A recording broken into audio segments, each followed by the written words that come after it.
In this series, Lowimpact.org talks with people working to build a mutually owned, democratic, decentralised economy that builds community and doesn't destroy nature.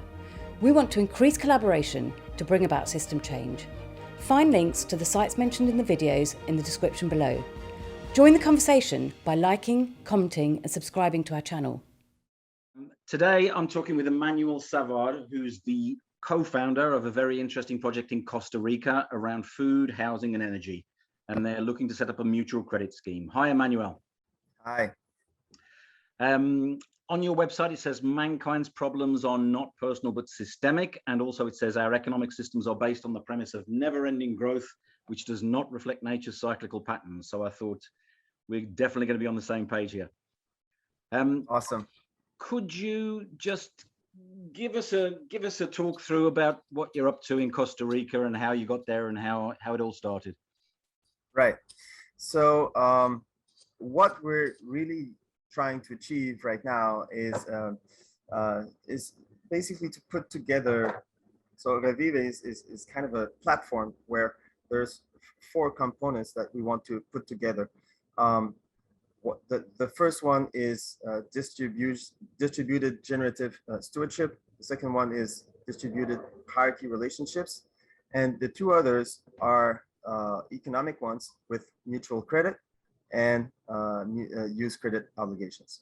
Okay. So and we think that by enabling those 4 characteristics to come together in one platform, in one organization, we can really start to see a new kind of economic behaviors. So it's really an experiment. So the name of your organization is Revive? Yes, Revive Regenerative Systems. We founded the organization as a nonprofit association in Costa Rica in last December. So it's really a startup. We're really on startup mode right now. We have different kinds of projects that are planned, and some are already ongoing in the city. And are you from Costa Rica? I'm not. I'm originally from Canada. Came to Costa Rica 5 years ago with my wife and kids. And we were supposed to be in sabbatical, but we just never left. And whereabouts are you in Costa Rica? So I'm in a little town called Nosara. It's on the northwest coast of Costa Rica. It's a small beach town, small surf town. Okay. Very and close. Is it the jungle behind you?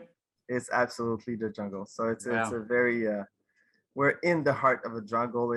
And one of the characteristics of Nosara is it's a bit disconnected from the rest of the country, meaning the roads to come here are really, really bad. So once you're here, usually you're trying to stay. Right. Okay. So tell us about the projects that you're trying to start. Right. So right now, basically, we're trying to mesh together a network of projects to obtain autosufficiency. So Self-sufficiency, yeah. Self-sufficiency. So we want to be able to have autosufficiency in food, water management, shelter, and energy. And that's for the whole town or just your group? For the whole town, but obviously we're starting with our organization. And how many people in the town? About 10,000 people. And in your organization? About 15, more or less. We operate as we've established the association. We operate with the sociocratic method, meaning people can come and go as they wish on a voluntary basis. And when you come to the organization, you assign yourself a role, basically, and you become accountable for that role. So it's a non-hierarchical group. I would not say non-hierarchical, because basically when hierarchy is about coordination, and when you take upon a role, you are assigned some responsibilities. So if let's say I become manager for the financial system, well, I have certain responsibility, and I have hierarchy attributed to that specific role. So tell us about those four aspects of the project again, those principles again. Right. So the most fundamental thing where we want to start is with the use of use credit obligations, because the idea, I'll give you an example. We have a project to put in place a compressed earth block production line, because we have a housing crisis here in Nosara, and we need to build a lot of houses. We found that technology, which is much greener, and it's very good alternative to building with cement. Yeah. The idea is to use the future output of the production line to finance the project. Mm-hmm. So we have investors right now that are looking into it. So you have investors ready to go? Yes, we've been in contact with several people that are basically saying to us, well, I have money, I want to invest in alternative projects, Wow. and we have people willing to do the work. We have people that have land. Really, what is missing right now is the verbatim of the fine print of the agreement between all of those stakeholders.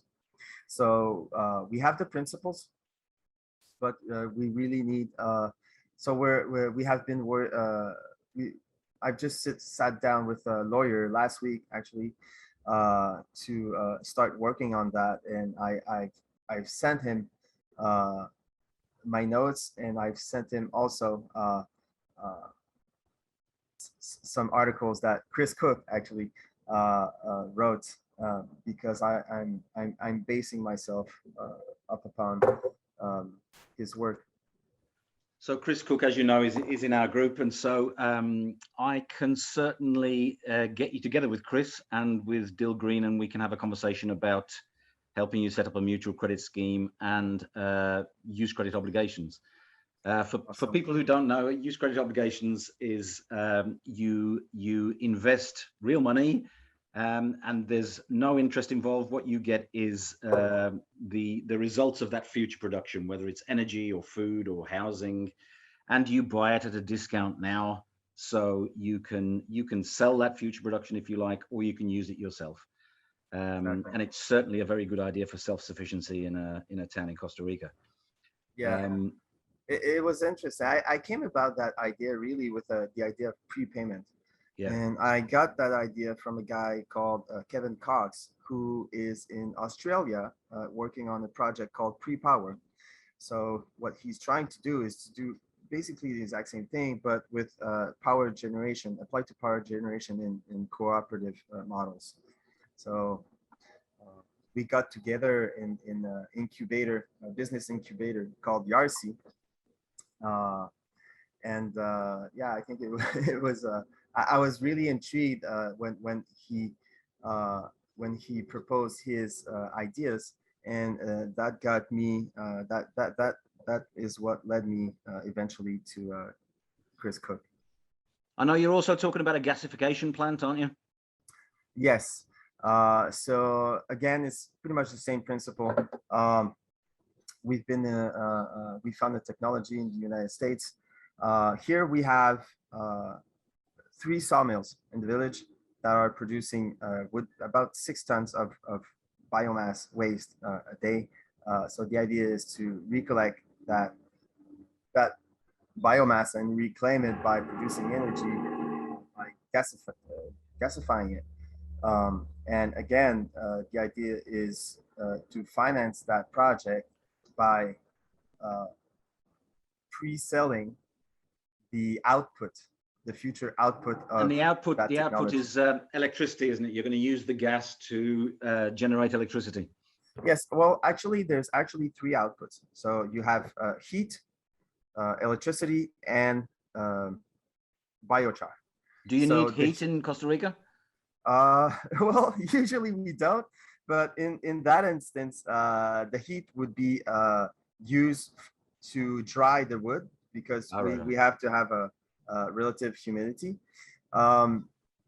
The biochar will be used in a soil production center that we're aiming to do. And well, the electricity can be used by various clients or big energy users here in town, like supermarkets or hotels, for example. That's right. You're not going to be able to sell the electricity, are you? No. So we've been in contact with the it's called ISE. It's the main monopoly in Costa Rica for energy generation. So they have a monopoly over transmission and I would say quasi-monopoly over distribution. And basically, we cannot sell directly or we cannot distribute energy. We have to go through, because of the regulation, we absolutely have to sell back to the network. And obviously, they buy the energy at much lower rate. Yeah. That's exactly the problem we have in the UK as well. So small sort of community energy groups have to sell their electricity to the national grid cheaply, and the local users have to buy it back expensively from the national grid. It just doesn't work. And that's why at the beginning we were aiming for like a big big centralized gasification plant that could have powered the whole town. But I'm not saying that that project is dead, but it's really complex. And right now we just don't have the energy to push that through. So the strategy was revised to go for distributed energy generation instead. What does that mean exactly? How will you get the electricity out there, and who will be using it?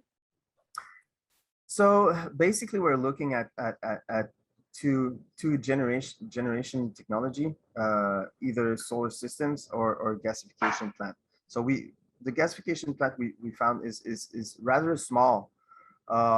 So we could let's say we buy the plant, we service the fuel, and we find a client that has a big enough consumption that it's worthwhile, and we will rent the plant. Such as who would the clients who might they be? A supermarket, let's say. All right. Because okay. Supermarkets have need the electricity pretty much 24/7. So their base load of electricity is quite high. So in that instance, it's worthwhile for both stakeholders. Right. Okay. So that you're looking for use credit obligation type scenario for that as well, because exactly. Have you got investors interested in that as well? We haven't pitched it really yet. So I would say no, but I'm pretty sure right now. What we're seeing is that like in Nosara, there's the community. You have a big portion of expats that came into the city. From which country? From where? From all over. It's really multinational. I would say a good portion of Americans, but really it's from all over the world. And they have money? And they have money. Wow. And they have money. There's a lot of, because when you're here, it's really hard to find a job. There really isn't like almost none high paying jobs. So if you're going to stay here for a long time, you either have a source of income that comes from the exterior, or you start your own business. Talking from an expat point of view. So a lot of the people that came here had money coming from the exterior. And when you have money, you have the unfortunate problem of having to store it somewhere. And when we look at the state of the global economy right now, I would say secure places to store your wealth are beginning to be rather thin. That's a very good point. Yeah. So what better way to store your money that in the community that you're participating in? And are these potential investors, do you think they're on board with your kind of values? I think so, because Costa Rica in general is known for its approach, environmental approach. In the 70s, most of the country were what they call potreros, so basically like grass fields for cows. And the government implemented like really strong regulations for reforestation. And now it's one of the most biodiverse countries in the world.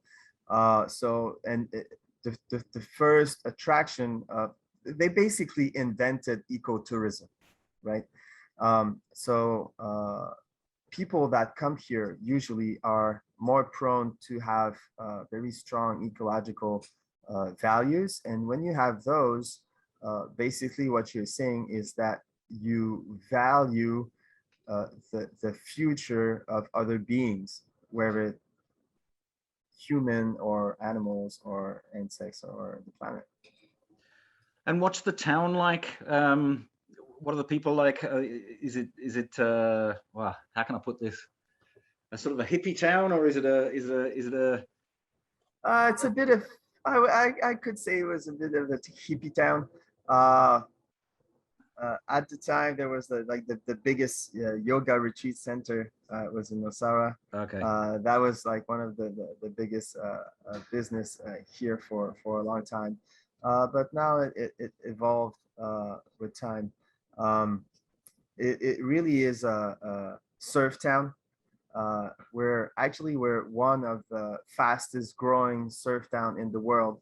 There was a study a couple of years ago made by a guy doing his master's in Australia, and he found that he did a summary of all the, he was a surfer, so he did a summary of all the fastest growing surf towns in the world, and Nosara came first. That was in back in 2017. Today, I would say the growth of the economic growth is at least twice as that. We have a big housing crisis right now. Prices rose astronomically over the past 5 years. There's no more houses. Right. So rather than divert all the sort of wealth generated by this boom into the banks, you want to sort of build cooperative infrastructure to allow investors to put their money into something that builds wealth in the community.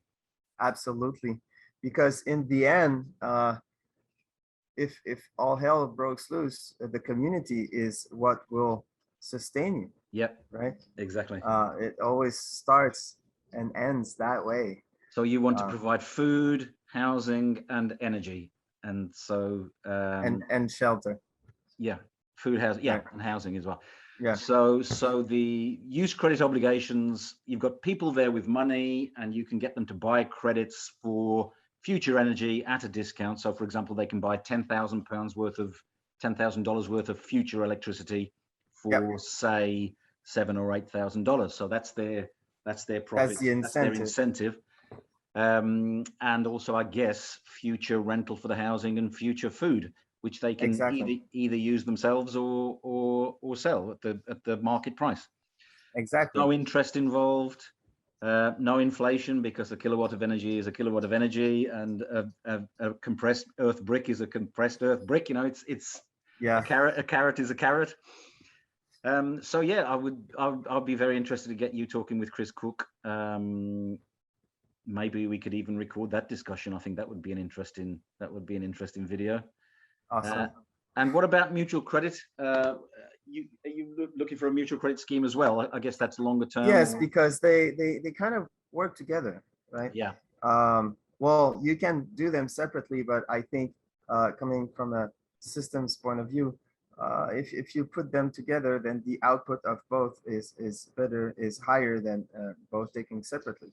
Yeah. So in the long term, I think it's more of a long-term goal to have a mutual credit scheme going in the town, because like I think in Costa Rica, it's in the culture.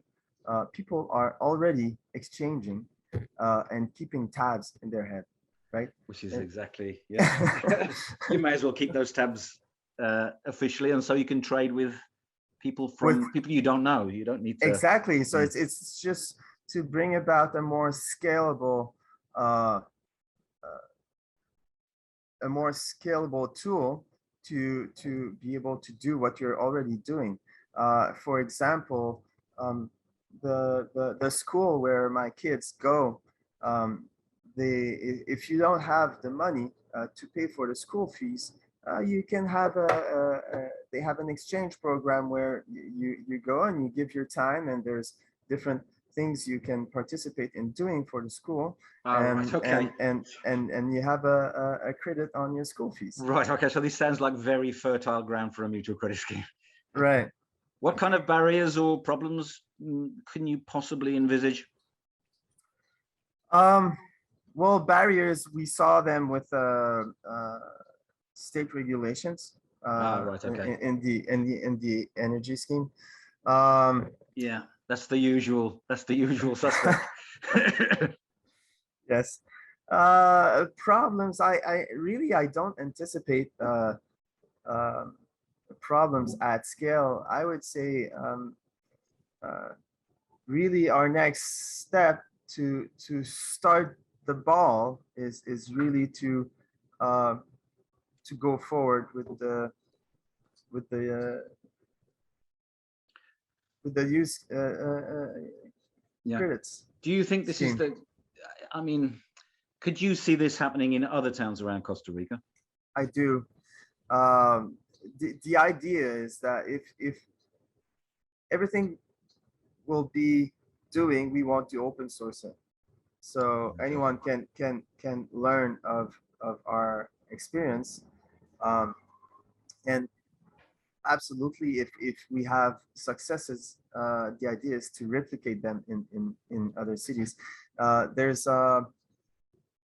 a city just a bit south of here called Malpais, and I've heard that there's a group doing a very similar approach to what we're trying to do here. Right. So it's already a fertile ground. That's very, very interesting.